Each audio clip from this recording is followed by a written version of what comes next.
Over the past weekend, we saw Alpha Tauri replace struggling Nick de Vries by 7-time GP winner Daniel Ricciardo. On his first weekend back, after an 8-month hiatus from the sport following a horrid time with McLaren, Ricciardo managed to out-qualify new teammate Tsunoda and finish higher than his Japanese teammate despite contact on the opening lap of the Hungarian GP. Taking everything into account, it was a solid debut for the Australian, but only time will tell whether Alpha Tauri made the right choice. Although it's worth noting that by scoring just a single point, Ricciardo would already be doing better than de Vries. Mid-season replacements are nothing new in F1, they're more of a tradition in fact. Causes used by teams to drop their drivers before their contract ends can range from an array of excuses, going from bad performances, lack of funding, or even some cases arrests. In this video, I'll look back at some of the most intriguing driver replacements we have seen in the history of the sport, seeing everything from the good, the bad, and the ugly. Note that I won't take into account one-time replacements, but rather full-time replacements. Schumacher. It's the 15th of August 1991, and up to this point, the Jordan team driven by Andrea De Cesaris and Bertrand Gachot earned solid points here and there, and became a solid midfield team. Gachot had even set the fastest lap at the previous weekend in Hungary. However, he was set to appear before a judge in London for spraying a taxi drivers a few months earlier. He expected to receive a fine or a suspended sentence and fly to Italy for a test session after the hearing. But the judge found him guilty, sentencing him to 9 months behind bars. This left the Jordan seat empty and up for taking. Eddie Jordan ended up going with a young German named Michael Schumacher after Michael's manager convinced Jordan that Michael had driven hundreds of times at Spa, when in fact the weekend was going to be his first time in the Ardennes.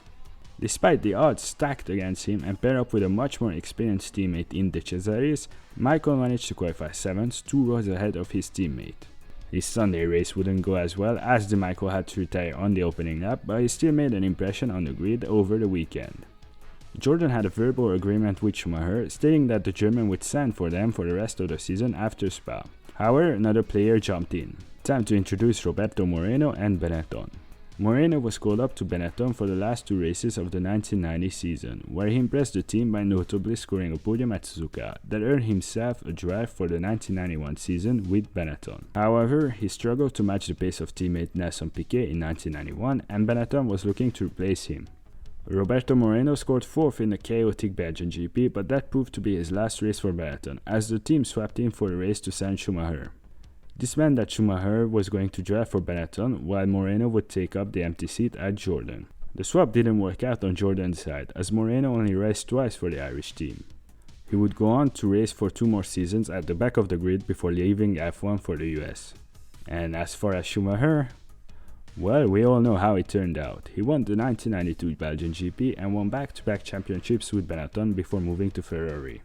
It's fair to say that from Benetton's point of view, this was a successful driver replacement.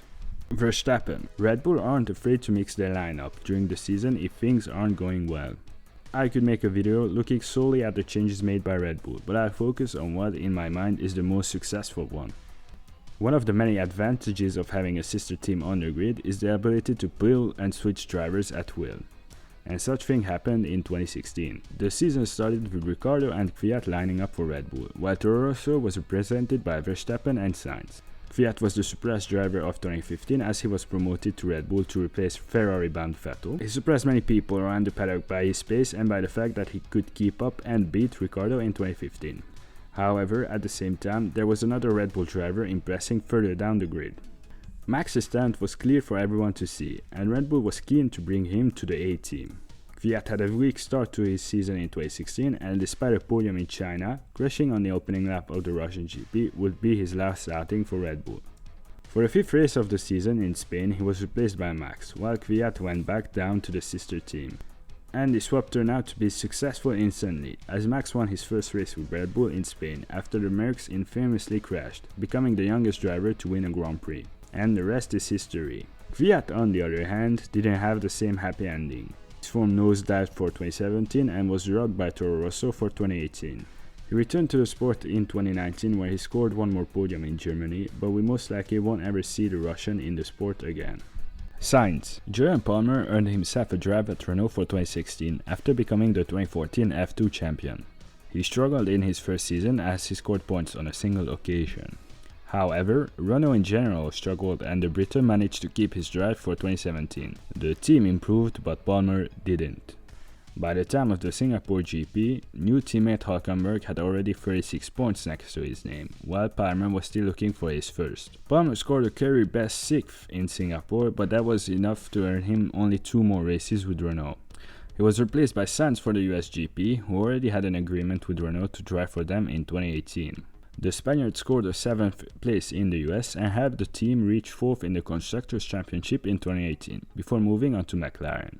The 2017 Japanese GP not only was Palmer's last race for Renault, but that was his last race in the sport. Grosjean.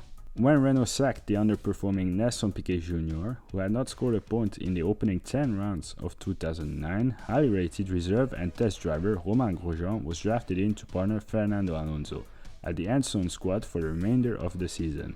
After claiming multiple titles in the junior categories, including the 2008 GP2 Asia Series, and having made a strong start to a full GP2 campaign with 2 victories, Frenchman Grosjean was viewed as the ideal replacement for Piquet.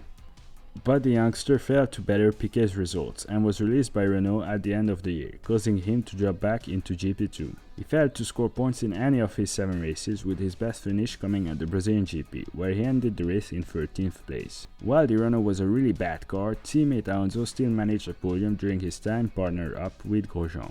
The Frenchman managed to recover from the setback to win the GP2 title in 2011 and ultimately earned himself an F1 drive with a rebranded Lotus team for 2012.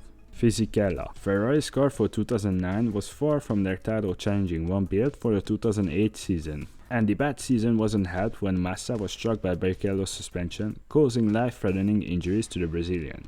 He thankfully made it through and was able to recover for 2010. Ferrari, however, needed someone in the second Ferrari seat for the rest of 2009. Luca Badoer was tasked with that mission after Schumacher's return to F1 was cancelled due to a neck injury. Badoer has been Ferrari's reserve driver for a while. This opportunity for the Italian was coming 10 years after he last raced in F1 with Minardi. Badoer was unable to make an impression in his opening 2 races at Valencia and Spa, failing to finish higher than 14th. While teammate Kimi Raikkonen scored the team's first victory of the season in Belgium.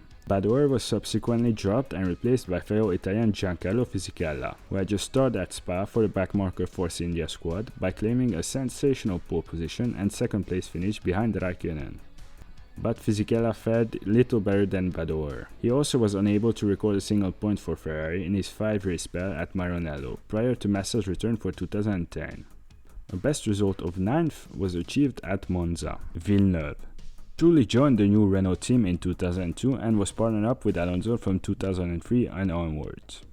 The Spaniard's talents were clear for everyone to see, highlighted by his and the team's first win in Hungary 2003. But Trulli managed to match it with his own win in Monaco 2004. But Trulli's relationship with the team began to sour, and with Fisichella set to come back for 2005, Renault gave Trulli his marching orders with 3 rounds to spare, as he had not scored a point in the previous 5 races. Trulli emerged at Toyota for the last 2 races of the season, replacing the ousted Cristiano D'Amata. Renault elected to sign Jacques Villeneuve for the final 3 races of the season, as it hoped to reclaim second in the Constructors' Championship from Villeneuve's former team in BAR.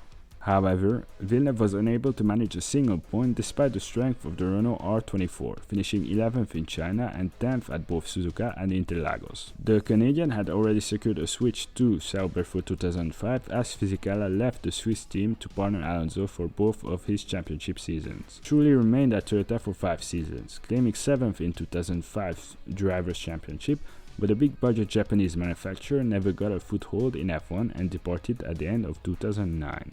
Only time will tell if Ricciardo's swap with Vries at Alpha Tauri goes down well, but I have a feeling it will fare better than the Villeneuve-Trulli swap at Renault. Let me know down in the comments below how you think Ricciardo will do at Alpha Tauri, and if you enjoyed the video, don't forget to leave a like and subscribe.